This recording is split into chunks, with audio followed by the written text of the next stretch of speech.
오늘 우리가 살펴볼 말씀은 마가복음 11장 말씀입니다.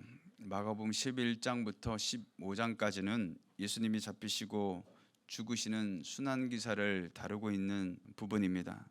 마가복음의 저자 마가는 마가복음 전체 이 3분의 1에 해당하는 이 분량을 고난당하신 일주일에 관한 내용을 할애하고 있는 것이죠. 이는 마가가 자신의 복음서의 1차 수신자들인 엄청난 핍박과 시련 가운데 있는 이 로마의 그리스도인들에게 그들이 당하는 순환의 의미를 깨닫도록 또 그들을 위로하고 격려하기 위해서 기록하고 있다라는 것이죠. 오늘 본문에는 예수님이 예루살렘에 입성하시는 장면과 성전 정화 사건 및 무화과 나무 저주 사건을 소개하고 있습니다. 예수님은 사람들이 나를 누구라고 하느냐, 너희는 나를 누구라고 하느냐라고 질문하신 후에 순환 예고를 직접적으로 언급하셨죠. 따라서 예수님은 예고하신 대로 순환 받으시기 위해서 예루살렘에 입성하신 것입니다. 예수님이 예루살렘에 입성하시자 많은 사람들이 호산나 주의 이름으로 오시는 이여 우리 조상 다윗의 나라여 등을 외치며 예수님의 입성을 환호하였습니다. 그들이 예수를 환영하는 이유가 무엇일까요?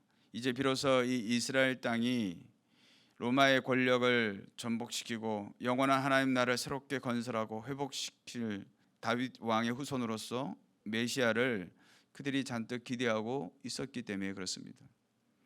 그러나 그들이 왜곡된 메시아를 찾지만 실제로 예수님은 십자가 죽음을 통해 언약의 피로 하나님의 나라를 영원히 세울 바로 하나님의 그 메시아이심을 보여주고 있는 것이죠.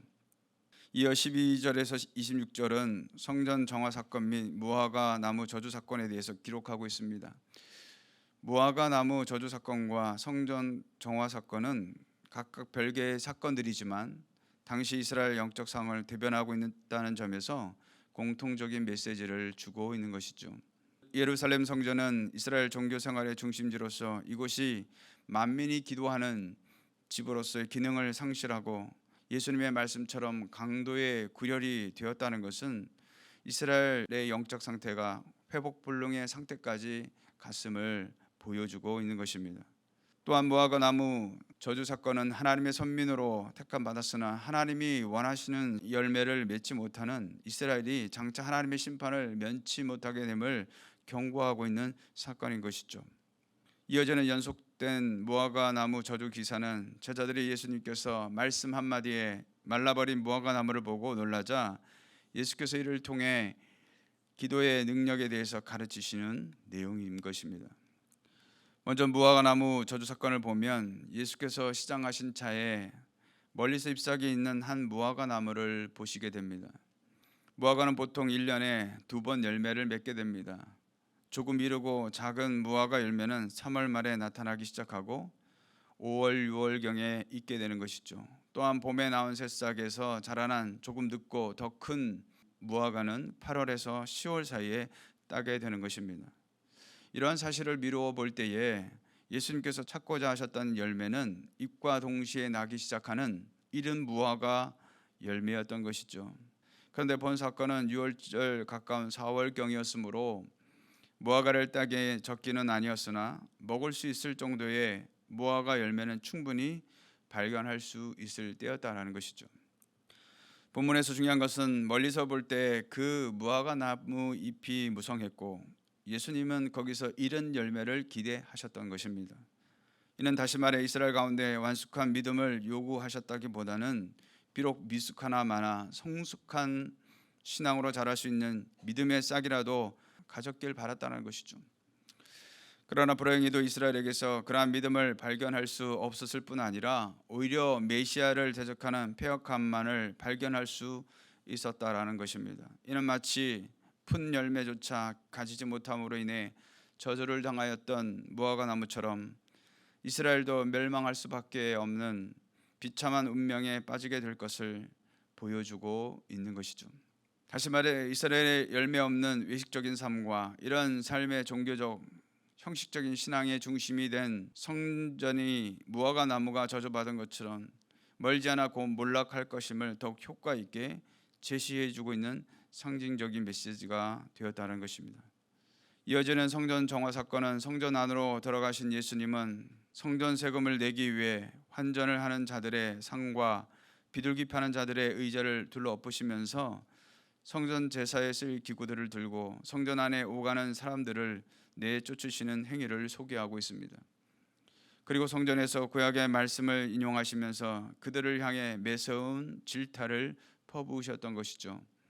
17절에 보면 이에 가르쳐 이르시되 기록된 바 내 집은 만민이 기도하는 집이라 칭함을 받으리라고 하지 아니하였느냐 너희는 강도의 소굴을 만들었도다 하시매라고 말씀하셨던 것입니다. 이처럼 성전 정화 사건은 앞에서 무화과 나무 저주 사건과 관련하여 예루살렘 성전에 대해 하나님의 대리자로서 하나님의 권세를 위임받은 메시아 되신 예수님께서 오히려 이것을 심판하시는 상징적인 행위임을 분명히 보여주고 계신 것이죠. 성전이 만민이 기도하는 집이라는 것은 마땅히 영적 열매를 맺어야 할 때가 되었음에도 무화과 나무처럼 여전히 열매를 생산하지 못하는 이스라엘의 맥빠진 성전 중심의 시대가 종결되고 이제 예수님을 중심으로 한 새 성전 생활이 시작됨을 하나님의 구원 역사 속에서 증거하고 있다라는 것입니다. 성전을 강도의 굴혈로 소개하는 것은 성전의 책임을 맡은 종교 지도자들과 이 성전에 들어와 제사 드리는 이스라엘 백성들이 형식화되어지고 타락함으로써 성전 본래의 의미와 가치를 잃은 즉 성전의 내적인 정신과 기능을 상실했음을 밝혀주고 있는 것이죠.